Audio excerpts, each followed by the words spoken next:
வணக்கம் ஃப்ரெண்ட்ஸ், இன்றைக்கி நல்ல டேஸ்ட்டான கடம்பா கிரேவி எப்படி செய்து பார்ப்போம்.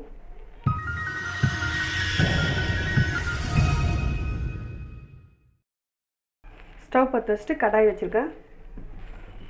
ஒரு 4 ஸ்பூன் ஆயில் சேர்த்துக்கலாம். எண்ணெய் வந்து நல்லா காயட்டுங்க.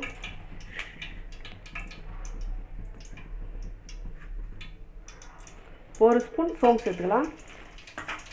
ஒரு ஸ்டார், ஒரு 2 கிராம்பு, ஒரு பிரியாணி இலை, ஒரு 2 பச்சை மிளகாய் கீழே வச்சுருக்கேன், அதையும் சேர்த்துக்கலாம். ஸ்லோவில் வச்சு நல்லா வறுத்துக்குங்க.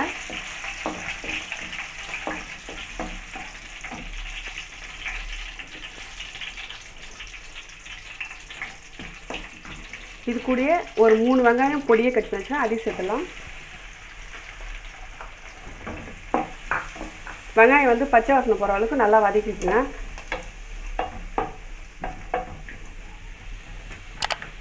தேவையான அளவுக்கு கருவேப்பிலை.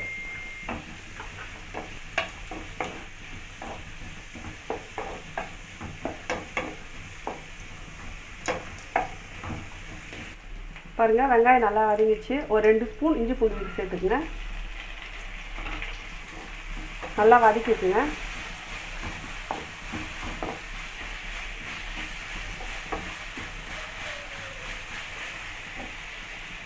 இது கூடயே ஒரு 4 தக்காளி பொடியை கட் பண்ணி வச்சுருக்கேன், அதையும் சேர்த்துக்குங்க.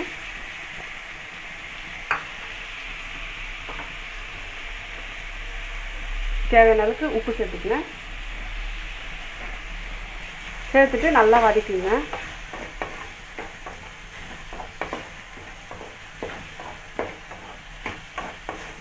தக்காளி நல்லா குழஞ்சி வரட்டுங்க.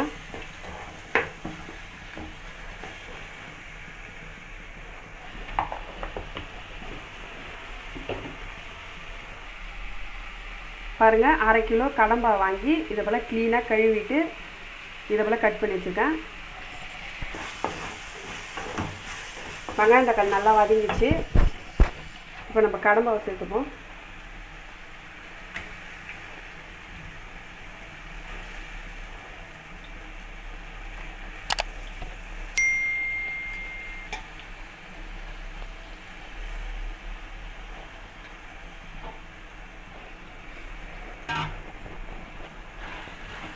சேர்த்துட்டு ஒரு நிமிஷம் நல்லா வதக்கி விடுங்க.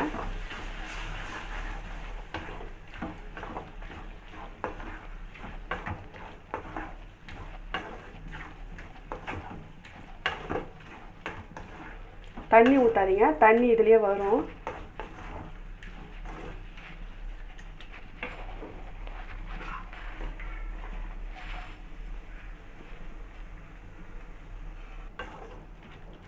பாருங்கள், ஒரு நிமிஷம் நல்லா வதக்காச்சு. இதுலேயே எவ்வளோ தண்ணி வந்துருக்கு பாருங்கள். இப்போ நம்ம மசாலா சேர்த்துப்போம்.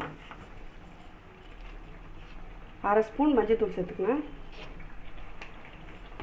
ஒரு 3 ஸ்பூன் மிளகாய்த்தூள், குழம்பு மிளகாய்த்தூள் நீங்கள் பார்த்து சேர்த்துக்கோங்க காரம். ஒரு 1/2 ஸ்பூன் சீரகப்பொடி சேர்த்துட்டு நல்லா கிளறிடுங்க.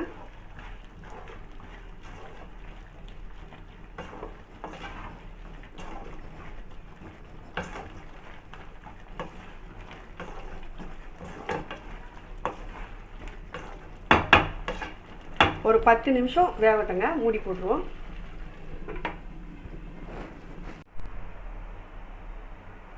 பாருங்கள், 10 நிமிஷம் ஆயிடுச்சு. எவ்வளோ திக்காயிடுச்சு பாருங்கள்.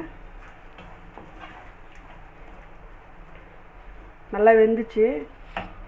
இப்போ ஒரு 1/2 ஸ்பூன் பெப்பர் சேர்த்துப்போம். சேர்த்துட்டு நல்லா கிளறிடுங்க.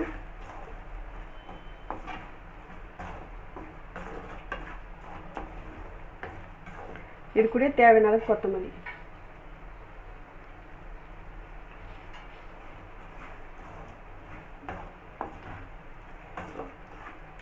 அவ்வளோதான் ஃப்ரெண்ட்ஸ், நல்ல டேஸ்டான சுவையான கடம்பா கிரேவி ரெடி ஆயிடுச்சு. நீங்களும் வீட்டில் ட்ரை பண்ணி பாருங்கள். ட்ரை பண்ணி பார்த்துட்டு கமெண்ட் பண்ணுங்கள். மறக்காமல் சப்ஸ்கிரைப் பண்ணுங்கள். பக்கத்தில் இருக்கிற பெல் பட்டனை கிளிக் பண்ணுங்கள். Thank you friends.